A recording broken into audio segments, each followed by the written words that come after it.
Hello everyone, very very good morning. कैसे हैं आप? मैं हूँ प्रियंका और मैं बहुत बहुत स्वागत करती हूँ आप सभी का अपने यूट्यूब चैनल देसी छोरी व्लॉग्स पर। और आज की वीडियो की स्टार्टिंग हो रही है मज़ेदार छोले और कुलचे के साथ।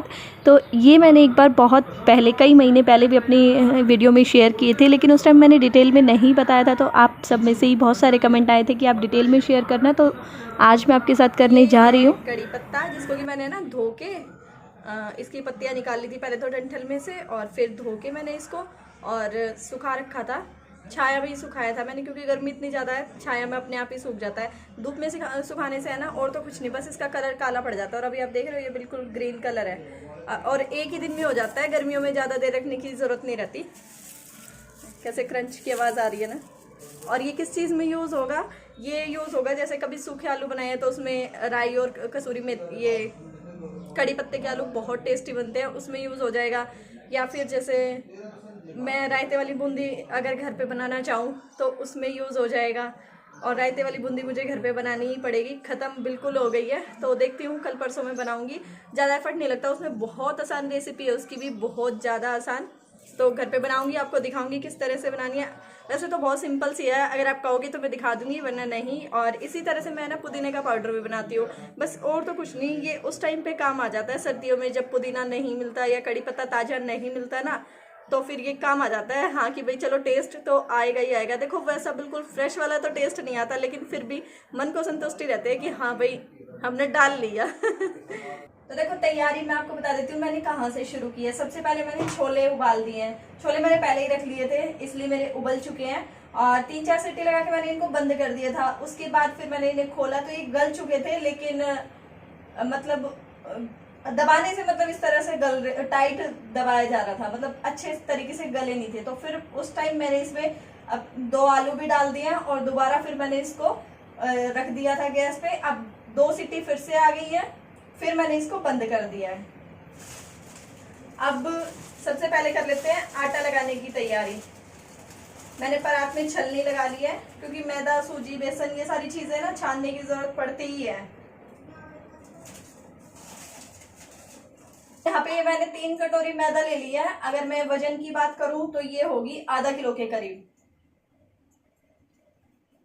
अब थोड़ी सी मैदा आपको इसमें से निकाल के और साइड में रख देनी है, बिल्कुल थोड़ी सी, जो कि बाद में चाहिएगी हमें। 2-3 चम्मच के करीब है वो मैदा, और ये बाकी की मैं उठा के रख देती हूँ। अब इसमें डलेगा क्या, मैं आपको वो दिखा देती हूँ। देखें 2 चम्मच तो है ये चीनी, सब कुछ सफ़ेद सफ़ेद है, प्लेट भी सफ़ेद है, दिखाई भी नहीं देगी। और ये है आधा चम्मच बेकिंग पाउडर। बेकिंग सोडा नहीं है, मीठा सोडा नहीं है, ये है बेकिंग पाउडर, ठीक है। और ये है साल्ट, वो तो एज पर टेस्ट होता है भाई, जिसका जैसा टेस्ट है वो वैसे डाल ले। और ये है कसूरी मेथी, जिसको मैंने हल्का सा भून लिया है, ज़्यादा नहीं भूना है। देखो कलर इसका ग्रीन ही है, लेकिन हाँ बस क्रंची हो गई है थोड़ी, इतना सेक लिया मैंने इसको। अब ये सारी चीज़ें इसमें जाएंगी। तो चारों चीज़ें जो मैंने अभी आपको दिखाई थी, चीनी, नमक, बेकिंग पाउडर और कसूरी मेथी, वो सारी चीज़ें मैंने इसमें डाल दिया और उनको मिक्स कर दिया है पहले सारी सूखी सूखी चीज़ों को। उसके बाद मैं इसमें घी डाल रही हूँ। चम्मच जो मैं यूज़ कर रही हूँ वो है अपनी खाने वाली, जो डेली बेसिस पे हम खाना खाते हैं वो वाली चम्मच। 4 चम्मच मैंने इसमें घी डाला है। और अब मैंने नॉर्मल पानी ले लिया है, बिल्कुल नॉर्मल टेम्परेचर है इसका, रूम टेम्परेचर पे जो पानी होता है वो, जो कि मैं किचन में हमेशा बंटा टोकनी अपना भर के रखती हूँ, उसमें से ही लिया है, ना गर्म है ना ठंडा है। तो मैंने आटा लगाना शुरू किया, और आटा ये परफेक्ट आटा है जैसा कि हम रोटी वगैरह बनाते हैं उस चीज़ के लिए, लेकिन ये कुलचों के लिए अभी परफेक्ट नहीं है। जो कुलचे के लिए आपको आटा लगाना है ना, वो बिल्कुल ऐसा आटा लगाना है कि आपको आपके हाथ चिपकने लग जाए, क्योंकि घी डाला है तो पहले तो मैदा बिल्कुल सॉफ्ट गूंथ जाएगा, लेकिन आपके हाथ नहीं चिपकेंगे अगर आप अच्छे से आटा लगाना आता है आपको मैदा वाला तो। क्योंकि भटूरे का भी कई बार चिपकता है, लेकिन जब हम उसमें चिकना हाथ लगा देते हैं तो उसके बाद वो नहीं चिपकता। लेकिन यहाँ पर इस आटे को आपको बिल्कुल पतला करना है, बिल्कुल ही पतला, कि आप हाथ में लो तो आपको ऐसा लगे कि हाँ इसकी रोटी तो मैं बना ही नहीं पाऊँगी। अगर आपको रोटी बेलनी पड़ जाए तो आपको लगना चाहिए कि इसकी रोटी मुझसे नहीं बनेगी भाई। तो यहाँ पर देख रहे हो आप, मैं इसको पतला किए ही जा रही हूँ, पानी डाल डाल के मैंने इसको इतना पतला गूंथ लिया है। और अब मैं इसको ढक करके छोड़ दूँगी।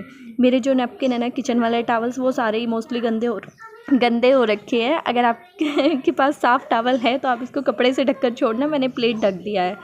तो जब तक उसको ढके रहने देंगे तब तक हम अपनी कर लेंगे छोले बनाने की तैयारी। छोलों में मैंने कटा हुआ बारीक टमाटर, कटा हुआ प्याज, एक हरी मिर्ची और ये मैश किया हुआ आलू डाल दिया है, जो कि मैंने छोले उबालते टाइम ही उसी में 2 आलू डाल दिए थे। आज मैंने आलू को बारीक नहीं कट किया है, तो उस डोंगे में जो है मेरे लिए मुश्किल हो रहा था सब कुछ मिक्स करना, इसलिए मैंने बड़े बर्तन में इसको ट्रांसफ़र कर दिया है।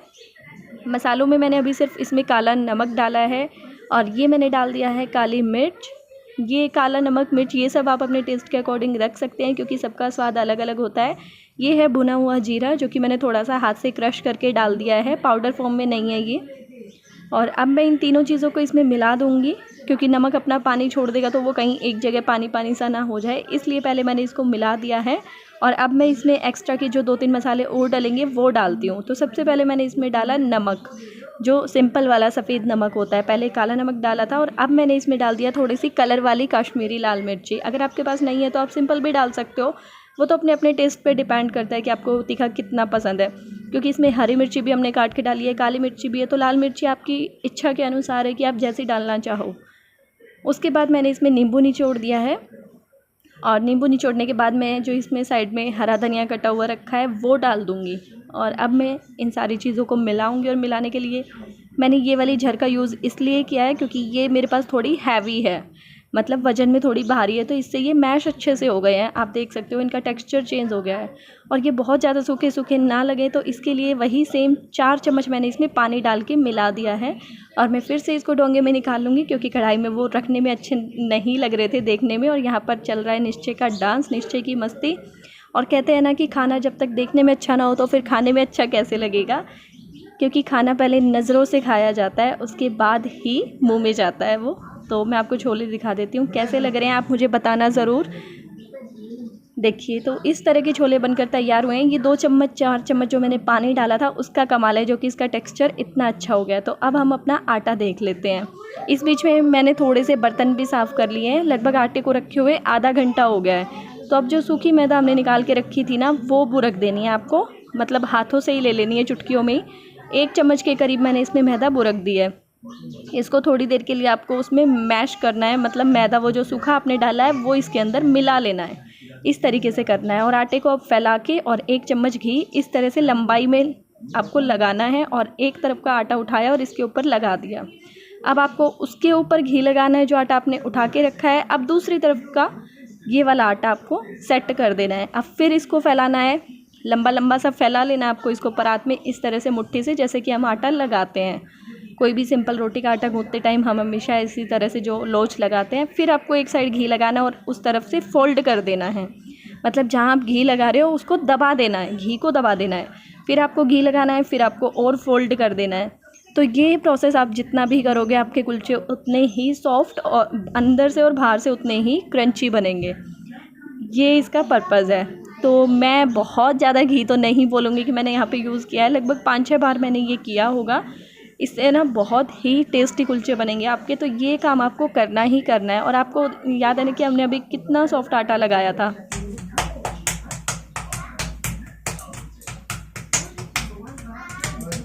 और यहाँ पर आपको ये जो पट पट की आवाज़ आ रही है, ये मैंने जानबूझकर आपको सुनाई है ताकि आप भी देख सको कि मैंने किस तरह से इनको बेला है। तो मैं इस तरीके से बेल के आपको दिखा रही हूँ कि ये हाथ से भी बहुत आसानी से बेल जाते हैं। बाकी आटे को आपको फिर से ढक देना है और जितनी लोई हमें चाहिए आटा, मतलब चाहिए, उसको निकाल लेना है। देख सकते हो आप, मैंने प्लेट से सारे के सारे आटे को ढक दिया और इस तरह से मैंने थपथपा के इसको बेल लिया है। अब एक साइड में पानी का हाथ लगा के और मैंने इसको लोहे वाले तवे पे डाल दिया, जो कि हमारे डेली बेसिस पे यूज़ होता ही है। दूसरी साइड में मैं नॉन स्टिक भी रख दूँगी साथ साथ में, क्योंकि मुझे जल्दी जल्दी बनाने हैं। क्योंकि ये चीज़ें ना थोड़ा गर्मा गर्म ही टेस्टी लगती है और ये सिकने में टाइम लगता है। तो मुझे लग रहा था कि एक इस साइड में बन जाए और एक उस साइड में बन जाए, तो दोनों एक साथ में हो जाएंगे और मेरा काम भी थोड़ा जल्दी निपट जाएगा। क्योंकि एक कुलचे को ही सेकने में जिस तरह से मैं सेक रही हूँ उस तरह से टाइम काफ़ी लग जाता है। तो यहाँ पर एक कुलचा बात बातों में सीख गया और मैं आपको बता नहीं पाई कि मैंने वो कैसे सेका है। तो कोई बात नहीं, चलो आगे बताती हूँ मैं आपको। तो फिर आपको एक लोई ले लेनी है और अब की बार मैं आपको बेल के दिखा रही हूँ। और बेलते टाइम ये कैसे बेलेगा, ये बिल्कुल सूखा बेलना थोड़ा सा मुश्किल हो जाएगा। अगर आप चाहो तो थोड़ा पलोथन लगा सकते हो मैदा का, लेकिन मैं ये कहूँगी कि थोड़ा सा चिकना हाथ लगा के चाहे आप बेलन को ही चिकना कर लो और फिर इसको बेलना शुरू कर दो, तो ये बहुत आसानी से बेल जाएगा। और अब मैंने पानी का हाथ लगाया और इसके ऊपर धनिया छिड़क दिया है। अगर आप चाहो तो कलौंजी भी डाल सकते हो, लेकिन मैंने नहीं डाला है क्योंकि कलौंजी वो काली काली दिखती है, जो वो मतलब मेरे घर में नहीं खाई जाती है। मेरे पास अचार वगैरह के लिए रखी है, लेकिन इसमें नहीं खाई जाएगी वो। अब मैंने नॉन स्टिक वाले पैन पे उसको डाल दिया है, धनिये वाला जो मैंने अभी कुलचा बेला था, और उसको ढक्कन से ढक दिया है। दूसरा मैंने तवे पे भी डाल दिया है, क्योंकि प्रोसेस मैंने आपको बेलने का पहले ही दिखा दिया था कि मैंने हाथ से थपथपाया था। अब इच्छा आपकी है कि आप कौन से तरीके से बेलना चाहते हो। हाथ वाले तरीके से भी बेल सकते हो और बेलन से भी बेल सकते हो। तो मैंने जो ये नॉन स्टिक पैन पे जो रखा था, सॉरी तवे पे, उसको पलट दिया है। मैं आपको दिखाती हूँ कैसा सिका है वो एक साइड से। और ये वाला मुझे ज़्यादा टेस्टी लगा क्योंकि ये ज़्यादा मतलब बाहर से करारा सिकता है, और मेरे हस्बैंड को जो है ये वाला ज़्यादा टेस्टी लगता है, सॉफ्ट वाला, क्योंकि उनसे एक तो गर्म चीज़ नहीं खाई जाती और करारी चीज़ फिर ठंडी होके अच्छी भी नहीं लगती, तो उनसे सॉफ्ट सॉफ्ट ही उनको अच्छा लगता है। मैं कितना ही कोशिश करूँ कि उन्हें गरम गरम खिलाऊँ सबको, लेकिन यहाँ पर ना किसी को भी गरम खाना पसंद ही नहीं है। तो यहाँ पर इस तरह से जब एक तरफ से आपका कुलचा सिक जाए ना, आपको लगे कि हाँ सिक गया है, 2-3 मिनट लगभग हो जाएं, सिम गैस की मैं बात कर रही हूँ, तेज़ गैस पे 2-3 मिनट में तो जल जाएगा। तो आपको तवे को इस तरह से उठा के और कुलचे को सेक लेना है, हर तरफ से घुमा के तवे को चारों तरफ से सेक लेना है। और बिल्कुल आपका ये कुलचा नहीं गिरेगा अगर आपने पानी का हाथ अच्छे से लगा दिया है। तो जिस साइड आपने पानी का हाथ लगाया है उसी साइड से आपको तवे के ऊपर उसको डाल देना है। तो देख रहे हो ये वाला कुलचा कितना मस्त एकदम बढ़िया बन के तैयार हुआ है। तो दोनों ही तरफ अच्छे कुलचे बनते हैं। मैं आपको इसका क्रंच सुनाती हूँ अब।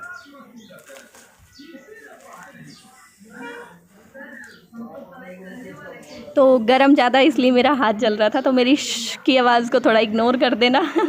तो यहाँ पर जो है मैंने इनकी प्लेट लगा दी है और साथ में मम्मी की भी लगा दी है। निश्चय जो है अभी नहीं खाने वाला, वो मेरे साथ ही खाएगा।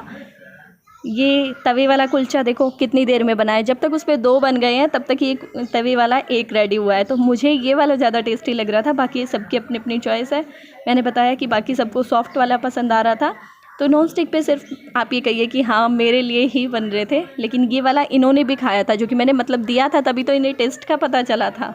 तो कह रहे थे कि नहीं यार मुझे मत दे, ये ज़्यादा टाइट से हो गए हैं।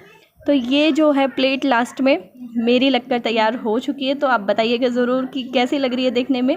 और रात ज़्यादा हो चुकी है, टाइम काफ़ी हो चुका है। अब बर्तन वर्तन साफ़ करने में काफ़ी टाइम लग जाएगा, मुझे रात के 10-11 बज जाएंगे। तो अब मैं आपसे कल सुबह बात करती हूँ, कल मिलती हूँ। तो अब नंबर आ जाता है आप लोगों से कुछ बात करने का, जो कि मोस्ट इम्पॉर्टेंट है। मेरी एक सब्सक्राइबर हैं दिनेश कटारिया नाम से, जिनकी आईडी है पूजा। एक्चुअली वो मेरी नई सब्सक्राइबर हैं और वो मुझे बहुत बार इस चीज़ के लिए बोल चुकी हैं, काफ़ी बार वो बोल चुके हैं।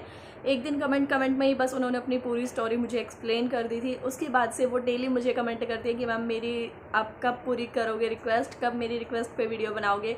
तो देखिए स्पेशली वीडियो तो मुझे नहीं लगता कि मैं इस टॉपिक पे बना पाती। तो और स्पेशली वीडियो देखो कभी मैं ऐसा बनाती भी नहीं हूँ कि पूरा टाइम बात में ही निकाल दूँ, क्योंकि मुझे ऐसा लगता है कि जब कोई इंसान अपना 10 मिनट 12 मिनट 15 मिनट मुझे देना आ रहा है, या 20 मिनट जो भी टाइम की वीडियो होती है, क्योंकि एक फ़िक्स टाइम तो है नहीं, कभी 10 मिनट की भी हो जाती है तो कभी 20 की भी हो जाती है। वैसे मैं बहुत कोशिश करती हूँ कि 15 मिनट के अंदर की वीडियो बनाऊँ, लेकिन आज की वीडियो थोड़ी सी लंबी हो जाएगी। वो इसलिए एक तो रेसिपी फुल आपके साथ शेयर करनी पड़ी, और दूसरा फिर ये कि अब टॉपिक ही कुछ ऐसा है तो इसलिए थोड़ा लंबी हो सकती है। तो बात ये थी कि हाँ, अगर इतनी लंबी मतलब वीडियो मैं इसलिए नहीं बनाती बैठ के बातचीत करने की, मुझे लगता है कि कोई इंसान अपना इतना सारा टाइम निकाल के जब मेरे पास आ रहा है तो कुछ ना कुछ तो यहाँ से सीख के ही जाए, जिसे नहीं आता है। देखिए वैसे तो आजकल हर किसी को सब कुछ आता है, और जिसको नहीं आता है वो यूट्यूब से सीख लेता है। रेसिपीज़ के बहुत सारे चैनल होते हैं, हर चीज़ का यूट्यूब पे चैनल है, लेकिन फिर भी जब यहाँ पर आए हैं तो अपना एक्सपीरियंस, अपना कुछ ना कुछ टैलेंट दिखाने ही आए हैं, जिससे कि आप लोग थोड़ा बहुत भी अगर कुछ सीखते हो, और काफ़ी लोग सीखते भी हैं, कमेंट्स भी आते हैं, तो मुझे बहुत अच्छा लगता है कि हमने आपकी वो रेसिपी ट्राई की, या हम आपसे इस चीज़ में इंस्पायर हुए हैं, या जो भी, मतलब बहुत दिल खुश हो जाता है ये सारी बातें सुन के। और आँखों को थोड़ा इग्नोर कर देना, क्योंकि मैं थोड़ा सो के उठी हूँ अभी, बाकी बिल्कुल फ्रेश हूँ, कोई ऐसी प्रॉब्लम नहीं है।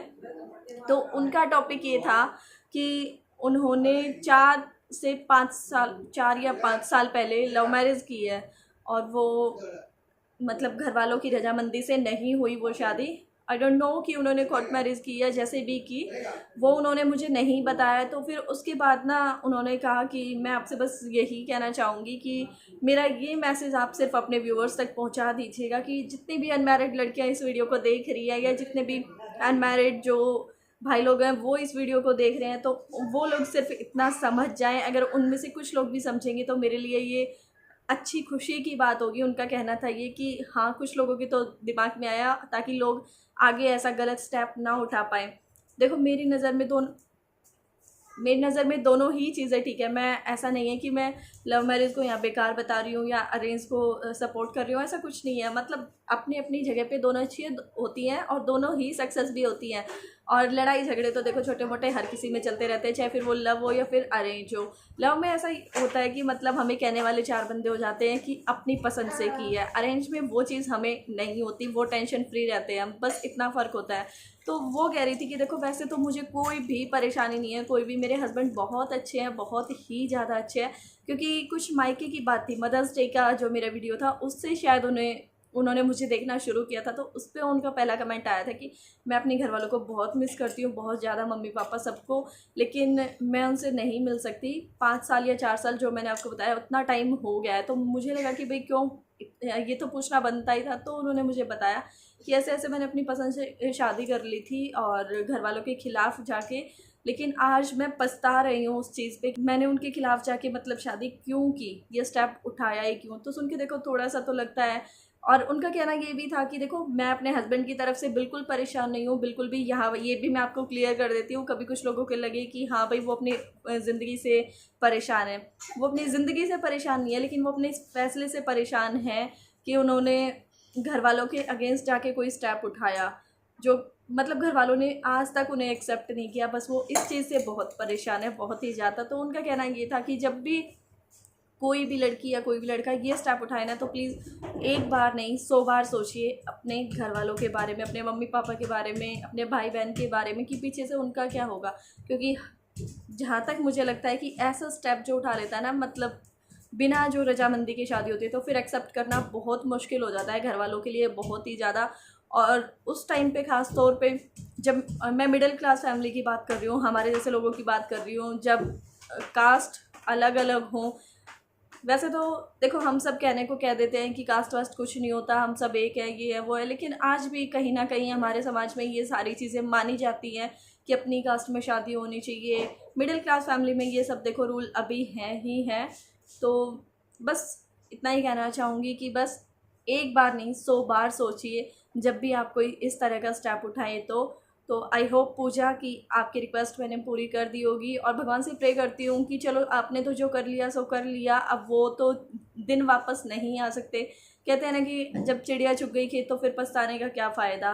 तो अब तो कुछ नहीं हो सकता, अब तो खैर आपकी पूरी फैमिली हो चुकी है, बच्चे हो चुके हैं। तो वैसे आपके हस्बैंड आपको खुश रखते हैं, सबसे बड़ी बात ये है। सबसे ज़्यादा दुख की बात उस टाइम पे होती अगर आपने फैमिली को भी छोड़ दिया और इधर से भी आपको खुशी ना मिलती। क्योंकि उन्होंने मुझे कमेंट में ही बताया था कि मेरे हस्बैंड मुझे बहुत खुश रखने की कोशिश करते हैं, बहुत ज़्यादा कोशिश करते हैं कि कभी घर वालों को याद भी ना करूं, लेकिन उनको भुलाया भी नहीं जा सकता, इतना आसान नहीं है उनको भुलाना। तो समझ सकती हूँ पूजा, देखो जो आप फील कर रहे हो वो तो हम नहीं कर सकते, लेकिन फिर भी एक औरत होने के नाते समझ सकती हूँ कि हाँ भाई हमारा अपने मम्मी पापा के साथ क्या अटैचमेंट होता है। तो आई होप कि वीडियो आपको अच्छा लगा होगा, और अगर आपको इस तरह से मेरे साथ बातें करना शेयर करना अच्छा लगता है, बातें शेयर करना, तो फिर आप कमेंट सेक्शन में ज़रूर बताइएगा। मैं ज़रूर आपकी रिक्वेस्ट पूरी करूँगी। Thank you so much. मिलती हूँ कल आपसे नेक्स्ट वीडियो में। Thanks for watching me. Good night, bye bye.